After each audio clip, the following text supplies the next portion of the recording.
Mhm. Okay, so once again, welcome everyone to today's Conservation Education Workshop. My name is Bernie Traversari, and I am the Managing Director of the Society for Conservation Biology North America.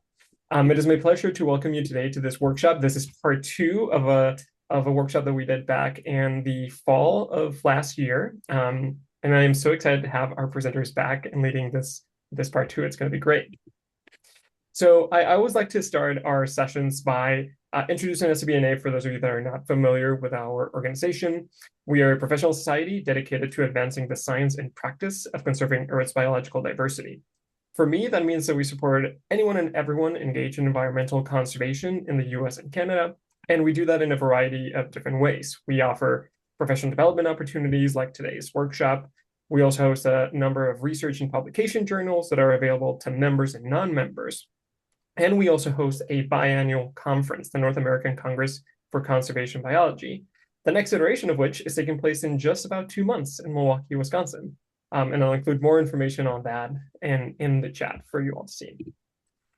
If you're not a member of SCBNA, I always encourage folks to join and become a member. You can do so for free. We have an associate membership tier that came out last year and has been really successful, and it provides you with a number of benefits, including reduced cost to attend our conference this summer. So if you have your phone, you can take a picture of the QR code on the screen right now, or you can follow the link, which I'll include in the chat in just a few minutes.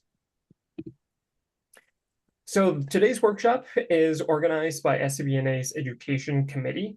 The committee is dedicated to serving the interests of students and other education professionals within the society, and they work to provide technical skill building workshops like today, career development opportunities, and social and networking events.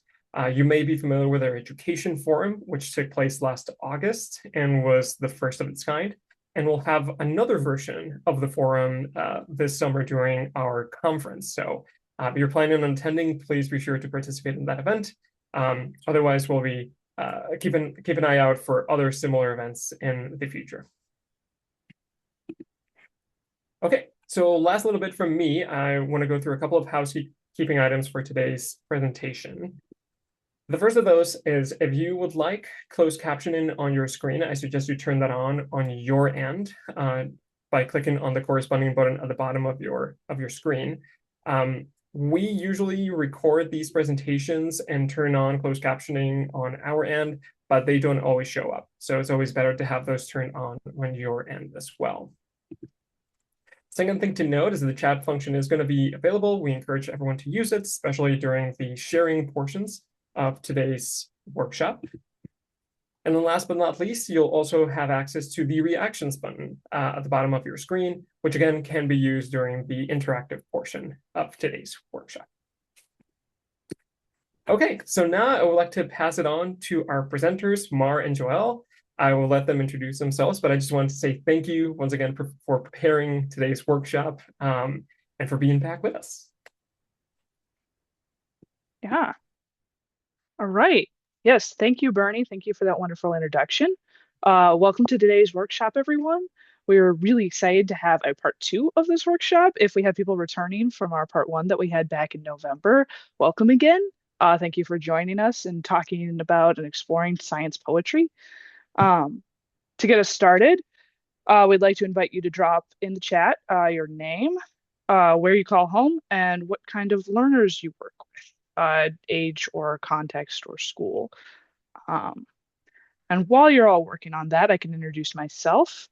I'm Joelle. I'm a science curious poet. I'm also an interdisciplinary artist. I work in printmaking and installation artworks and digital artworks. And I also write fiction. So I've always got a lot of different creative projects going on, which is why I'm so excited to teach this workshop. Great. And I'm Marjorie Wanham. I'm your co-facilitator. I'm a poetry curious biologist and a teaching professor at Friday Harbor Labs, which is in Washington State. We are in the shared and overlapping territories of the Hlaktamish and the Samish and the Swinomish and the Jamestown Sklallam tribes, as well as the Wasanich and the Tsao First Nations, who are currently headquartered in Canada. And we Joelle and I first met and have continued to collaborate on the basis of our interactions here at Friday Harbor in this lovely and inspiring location. Today, we're going to play in a space where poetry and conservation biology overlap. And this is the second workshop, and it builds on the first one a little bit, but don't worry because you can jump right into this one without having taken the first one. You can also go back and look at the recordings of the first one. But today we're going to really ask three questions. The first one is why we're going to even think about bringing poetry into conservation education. The second is how, and we did two different kinds of poems last time, and we're going to do a third one today. And we're actually going to look at some examples and then have prompts, and then you're going to write a poem based on those prompts, and then we'll share and talk about that. And then the third part is thinking about how do you apply and adapt these prompts and these ideas to your learners in your contexts. So we'll start with just a quick recap about why we are adding poetry of all things into conservation biology. And the rationales, I mean, there's many, but for us, they really come down to six main things. The first two are that confronting different disciplines and coming into poetry from a conservation side or coming into conservation from a poetry side gives you this this nimbleness of ways of thinking about the world from different angles, and that is something to cultivate in our learners, that interdisciplinary capacity. And it supports also developing intercultural capacity because a lot of the same skills around perspective and respect and empathy and learning are essential to functioning well in and building an intercultural discipline as well as an interdisciplinary discipline of conservation.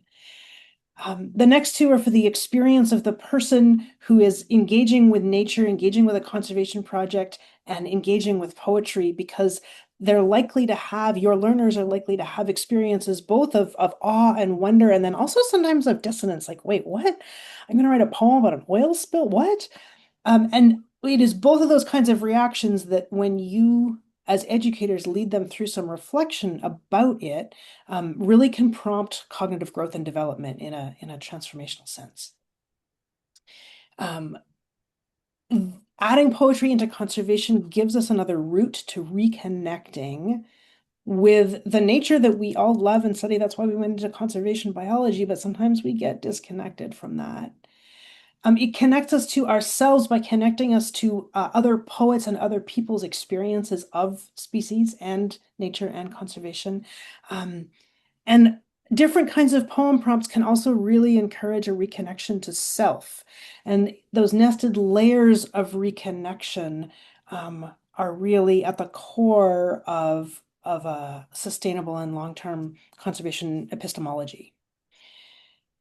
And the last reason is really because it's just it's amazing how poetry and conservation biology, conservation science really follow parallel lines of inquiry in a lot of ways, and they might diverge in their medium, and they might diverge a little bit in some of their communication goals, but the process of deep observation and description and then reflection is really common to both practices. So there's a lot of transferable skills between those realms, even if your students may not recognize that at first. And the other thing we wanted to touch on is just, okay, what do we mean by poetry when we say poetry today? Because poetry can mean a lot of different things to a lot of people, and it can freak people out sometimes. So just to be clear about what we're talking about, first of all, poems do not necessarily arise spontaneously. They take work, which is a really good thing because it means that it's teachable. It's a teachable process. Poems do not have to be beautiful or about beautiful things. And poems don't have to be profound. You don't have to channel like a separate poetic identity or voice to write a poem. Poems, the wording, the words that you choose to use in a poem, they don't have to be flowery. Your poem doesn't have to follow a certain rhyming or meter scheme. It doesn't have to follow a formal structure. we can acknowledge all of that craft and expertise and set it aside to write in free verse and everyday language, which is our focus today. And the last two myths are really that revising poetry somehow strips it of its innate beauty. Not true. Usually makes the poems better. And that analyzing poetry is somehow like destroying it and destroying its beauty. And again, we would say not true. It's by analyzing poems that you come to understand the deep craft that underpins them and come to be able to write better poems yourself. So that's our sort of starting point about why we're doing this and about what we mean when we say poetry. And with that, we're going to jump into the particular kind of poem that we're going to write today, which is called an ekphrastic poem. And the purpose of this ekphrastic poem is to deepen the connection of the writer, so you for today and your learners for the future, deepen that sense of connection to the species or the landscape or the seascape or the conservation location that is your focus.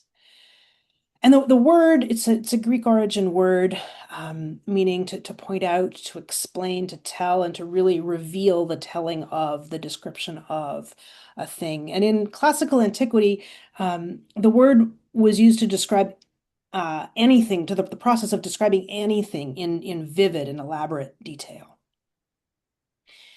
And in contemporary usage, it has narrowed in its focus to describing visual art, but also expanded in its focus to include both description and reflection. So the usage of the word has shifted a little bit in contemporary literature, contemporary poetry. The idea of nature ekphrasis is a bit of a departure from the standard contemporary usage, which is about describing a piece of visual art. To say, well, hey, we can describe anything that we want. We can describe species, we can describe places, we can describe experiments, we can describe anything. And it doesn't have to be just visual. We can describe it using all of our senses. So that's the nature ekphrasis, sort of in quotation marks, is this adaptation of the stricter definition of ekphrasis. And for today's workshop, it's actually a bit of a blend because we don't have live frogs to give you in this workshop. So we're going to be looking at images of species and images of places of conservation interest. That's what we're doing in lieu of the reflecting directly on the species or the place. And then we're going to include both the describe and the reflect components. So that's how we get from the term ekphrasis to what we're actually doing today. This is the big overview. There's going to be a specific prompt that follows for what we're doing. But as an overview, the general idea is we're going to pick a species or place. We're going to spend some time just doing a free write, not writing poetry, just writing words, describing everything you see in that image. And then we'll take a pause and then switch gears and do another free write that follows from that, where we're reflecting on what we saw and what does it make you think of? What does it make you imagine? What does it make you remember? What does it make you feel? So anything that gets that moves away from the literal description toward your reflections on what you were looking at. After that, we pause and then we reread our own writing. And here's where you get to go sort of like a scavenger through what you wrote and look for the juicy words and the juicy themes that seem to be in there. And then you pull words out of your very own writing to compile a found poem. And a found poem is a whole strategy for poem writing where you don't have to start with a blank page. You start with a source text. And that could be a newspaper article or a scientific article, or in this case, your own free writing. But it means you don't have to hand someone a piece of paper and say, please write a poem. You can hand someone a piece of paper and say, just start describing this thing, because everyone can do that. And then from that, the poem emerges. So one of the reasons we love this prompt for working with learners is that it's an easy start because it starts with a concrete focus. You're describing a thing. I could give you my coffee mug, which has a red octopus on it, and everyone could start writing a description of that concrete thing. And it also begins directly with your senses, with what you notice, what you can take in about this thing. And then in switching from description to reflection, it really helps reinforce a central tenet of critical thinking that all scientists rely on, that all everyone who does anything intellectual and logical relies on, which is that distinction between what I see and what I know versus what I think, what I reflect, what I suppose, what I imagine. And that distinction can really be taught through this. It also, from a poetry perspective, can teach what's called the poetic turn. In sonnets, it has a formal name of volta, but a turn as a general property of a poem is where a poem, it's the moment where it shifts in perspective or tone or meaning, and suddenly you realize your poem is about something other and bigger than what you initially thought it was about. And so it gives a poem this sort of boost of energy, this zhuzh, this oomph that can happen in any number of ways. And in these poems, an easy place for it to happen is in that shift from description to reflection. You think that you're reading a poem about a coffee mug, and suddenly you're reading a poem about the meaning of life. And that is where that turn can come in. So that's all kind of abstract. We'll go through a few examples before we launch into our own version of this. Yes. So for our examples, we have three of them for you. And Mars stole my opening fun fact, which is that the turn is usually called the volta in some forms of poetry. Uh, and it's traditionally in sonnets, but any poem can have a turn. And in fact, the best poems do have turns. So here is The Sea Urchin by Pablo Neruda. Can I get the second stanza on there too? Oh, beg your pardon, yes. Yeah. And for this poem, I'll let you guys read it for a little bit. And then the image to the right of the text there, that is the species of sea star that the poem is referring to. Um, when it says centrifugal and orange, full of flaming spines on the outside, but the orange on the inside, those are the eggs that he is referring to. Um, So this is a poem where the turn is jarring enough. You know, we're talking about the sea urchin, we're talking about the physical description and shape of it, and then the last line, the urchin is like love. It makes the audience go, wait, like Mars coffee cup example. I thought we were talking about a sea urchin. What do you mean we're talking about love? That doesn't follow with what I've been reading. Um, but when you read it again and you look at it a little closer, you see, okay, flaming spines, but on the inside, eggs, on the inside, secret, fragile. Okay, I can kind of see love. I can kind of see the world. Or even reading it backwards, line by line, breaking it down and pulling the description and the reflective pieces together. It makes a lot more sense. The takeaway from this one specifically that we'd like you to see is you don't have to be long and flowery like Mar said. You can just be, it's a sea star. It's orange. Oh, it makes me think of love. You can be very blunt. You can be very direct and short and to the point, and that doesn't make your poem any less. So, if that's the type of writing that speaks to you, that is totally a thing you can do. Please do that. For our next poem, this one's a little bit longer, but it still uses those same elements of describe and then reflect in different parts, not so cut in two with the stanzas as the last one, but more of a free flowing form. I'll give you guys a moment to read this one because I know it's longer.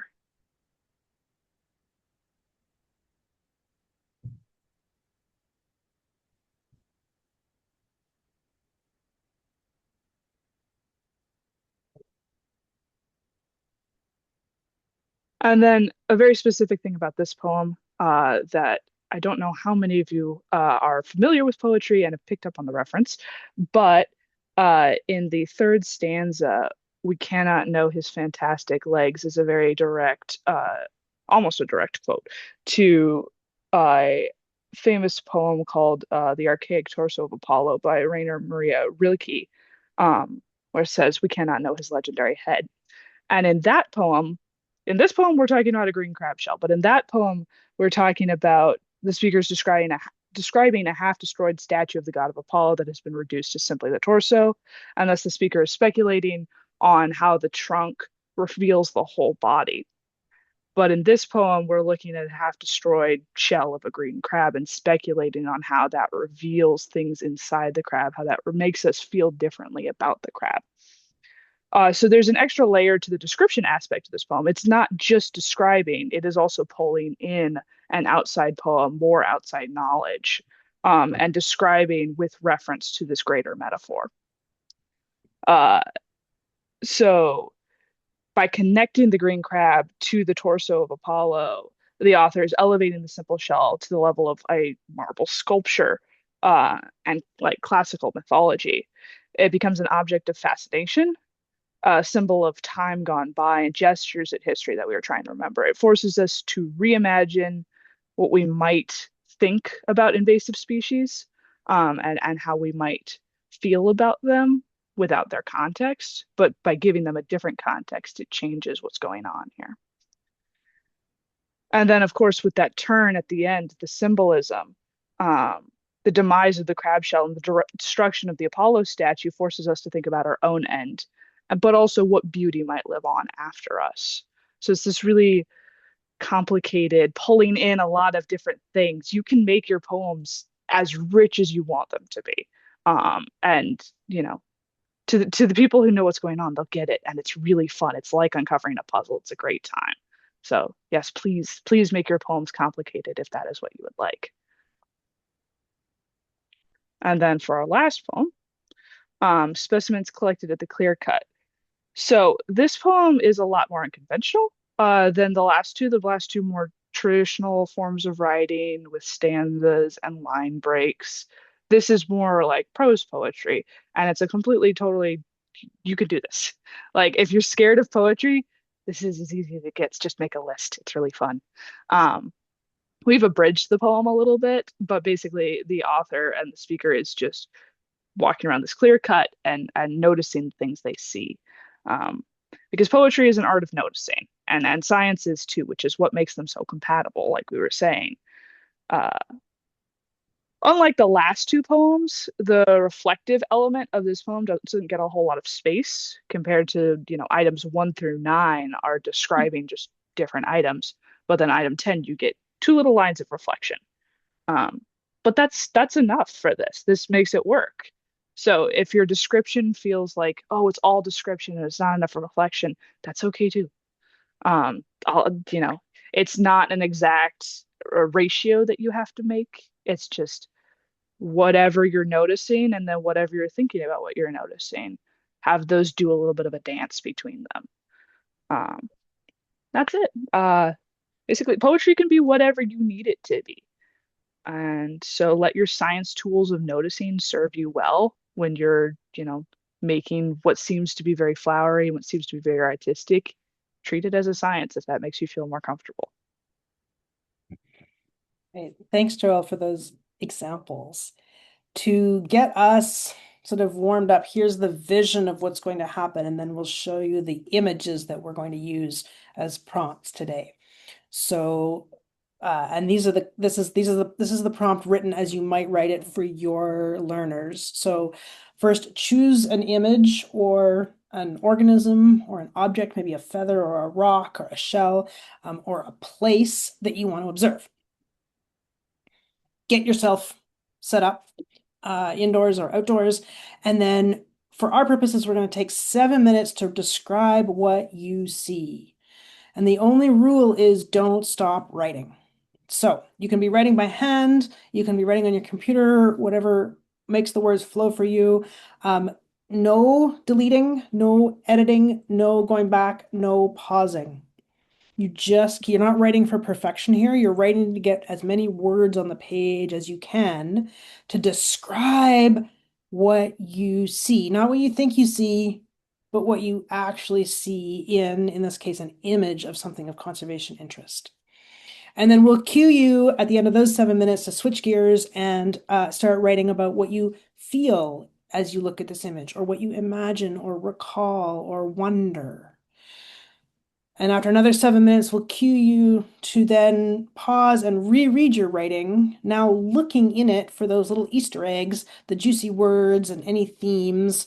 And we'll spend 5 minutes just doing that. And then we'll have an 11-minute section to then pull words out of your writing, things that you've discovered in your writing, and just assemble them into a short poem. If this is brand new to you, we recommend that you aim to write 2 stanzas like that sea urchin poem. One set of lines, maybe 3, 4, 5, 6 lines that are describing what you see, and then a second stanza that is just the interpretation. Another 3, 4, 5, 6 lines. If you are already very comfortable in a poetry space, let the poem take the form that it wants, essentially, as you move through this exercise. So we'll take a few minutes to just look at each of the 4 candidate images that we have, and then you'll be able to pick the one that you want to work with. So here's the first one, and just look at it.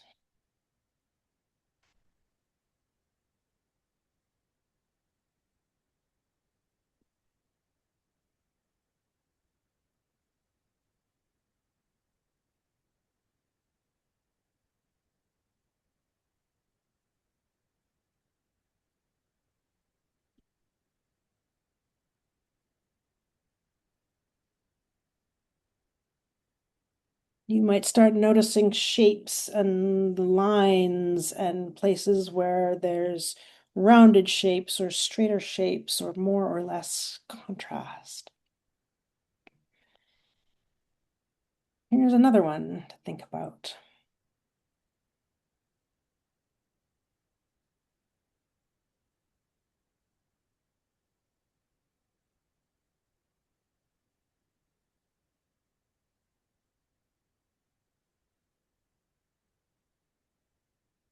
And in this one, you might see textures across this landscape. You might see angles. You might see sharp and pointy things in the front and soft and puffy things in the back. You might start imagining yourself into this space. And you can start imagining also, if you want to, what you would smell or hear here as well, if you want to extend the observation a little bit.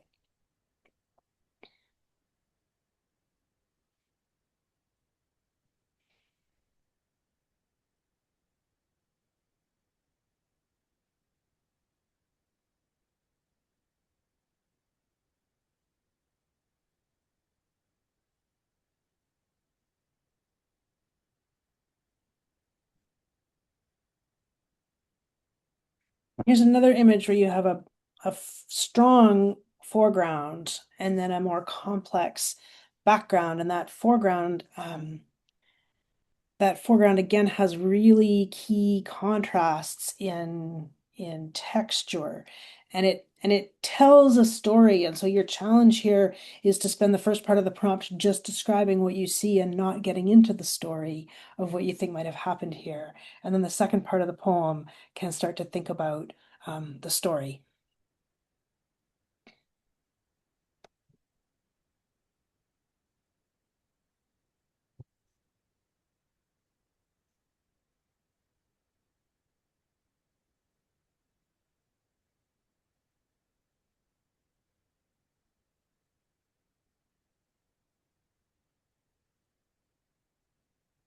And as you look at this image, you might be struck by the color, obviously. And you might also be struck by again, the different sort of light reflection and like light refraction that you see happening in this image. So where are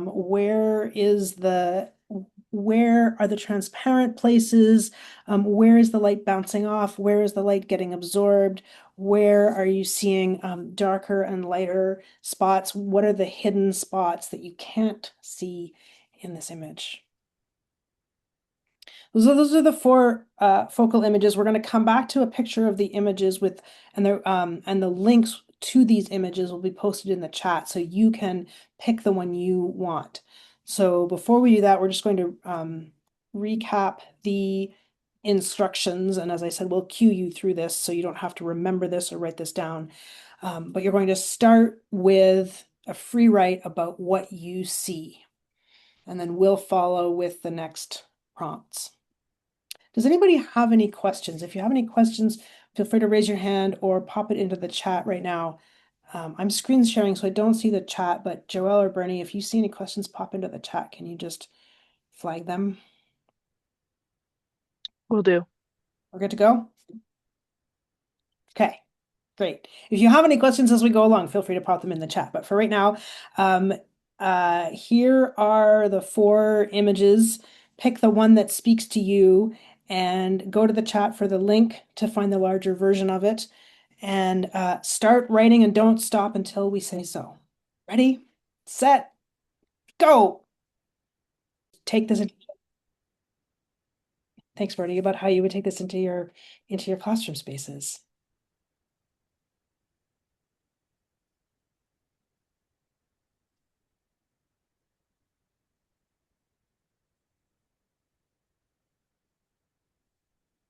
Catherine. Hi, I'm based in a very art forward town. We have a lot of art museums, so I could see adapting this undergrad level assignment to visit one of the art museums and look for the nature-based artwork and think about the observation of place and history. And a lot of these are 18th century naturalist von Humboldt type artwork. And so I think it brings up a lot of themes around how history relates to our current systems, social, economic, natural. So I think that's something I want to pursue. And I really loved how you encouraged us to keep writing when we ran out of, when we felt like we ran out of things to say, and that really helped me get through. So I want to adapt that. I don't know that I would modify it, but it's definitely something I want to bring in. And in response to the last theme, I think a lot of conservation is very much, or a lot of effective conservation is place-based. Mm. I know we have one art museum that has a lot of Virginia-based nature art. So I think I would focus on that to make that local connection with students who sometimes feel that disconnect that you mentioned earlier in the presentation. So thank you. What a lovely way to take your students into a space where they can connect historical observations to the place that they live now. That sounds really beautiful. Thank you. Yeah. It Autumn. also makes me wonder like what this would look like at like a natural history museum, not even just an art museum. Yeah. Autumn, you have your hand up. Yeah, so I am a curriculum writer in Washington State, and I work with Department of Fish and Wildlife. And one of the grade levels in or in elementary school that often use poetry is really digging in 4th grade, where they're creating their own poetry. And one of the poetic forms that's often used are concrete poems or shape poems. And I can see this specific style of observation and reflection being really useful in creating a shape poem, especially at those, middle elementary grades. Typically, teachers will use shape poems and ask students to use almost labels of body parts for animals to create their shape poems, but looking at it from a deeper observation and reflective perspective, I think could really deepen that student experience with creating the poem and like reflecting on their own relationship to this natural object that they're creating with their words. And Autumn, when they do that exercise, do they have the thing that they're describing in front of them typically, or are they conjuring it? Yeah, they will have. Oftentimes, they're making these shape poems out of into the shapes of different animals. so they will have an image of the animal. So say they're doing a fish, it would be like scale, scale, scale, scale across the body, and like fin, fin, fin, fin for the fins, which is fun, and that's like a fun play with words and images. But I think if we gave them the image or opportunity to actually see the animal in person, that'd be even better. But get those experiences, like really of making those close observations. And then I love what you said about art and science both being, I mean, sorry, poetry and science both being arts of observation. And I think that that's an area we could really enhance the observation skills and record in a poetic form. It's all about noticing. It's all about just looking at things and seeing what you see. And sometimes that's the hardest part. All right, let's take one more question or comment from Nadav. Hi, nice to see you. Hi, thank you. Yeah, this was like I don't remember when last time I did any level of poetry, so it was an exercise for me as a student, I think more than anything. My brain is going in a lot of different ways because I'm thinking of like bigger patterns that we're seeing of people who if I can see students utilizing generative AI to write kind of basically skipping the whole point of the exercise. And I think there's ways to basically, I'm thinking more of like how would I run it as like a way to really get at what you potentially Mm. get out of this, which also makes me think a little bit where I think if maybe students are resistant to one form of creative processes, you can also already have another process intertwined with it. So maybe it's drawing, maybe it's something that just makes it so that if you are not necessarily loving your words, but you can draw, or something that could help dissipate at least maybe that kind of level of tension. Um, yeah, I'm thinking of like how I would run it, even though I have not run a classroom in a very long time. But That's great. Yeah. it was just a thought of maybe reducing some of the pressure through also introducing other things you can do at the same time. So maybe one, part of their class goes for poetry, some go for music, some, like just something like that, basically. But Yeah. thank you again. It was really lovely. That would be really fun. And then you could have a sort of a multimedia presentation of everybody's impressions of the thing that they shared that Mhm. they all looked at. That would be sounds really magical. Thank you. Yeah. I do that a bit in my practice sometimes where I do a drawing of a thing and then a poem of a thing and then go back and like observe it scientifically and just kind of cycle between all the different ways of noticing. So totally, totally a cool thing to do. Well, thank you all for being so brave in engaging in this poetry writing and then sharing your works and your thoughts. We're going to leave you just with a pointing to a couple of resources that Bernie will be posting to make available to everybody. We have some touchstone works that we refer back to for inspiration around ekphrastic writing, nature journaling, noticing, and then just a list of a handful of some conservation related image galleries if you're looking for source materials. Some sample poems that they wouldn't all be called ekphrastic poems, but they include some really vividly descriptive components, either about species or about place in them. So they are, depending on the kind of conservation realm you're in, you might find a species or a system that resonates with your students. There are also some anthologies and collections. And again, we focused on things that are printed in English, available in English.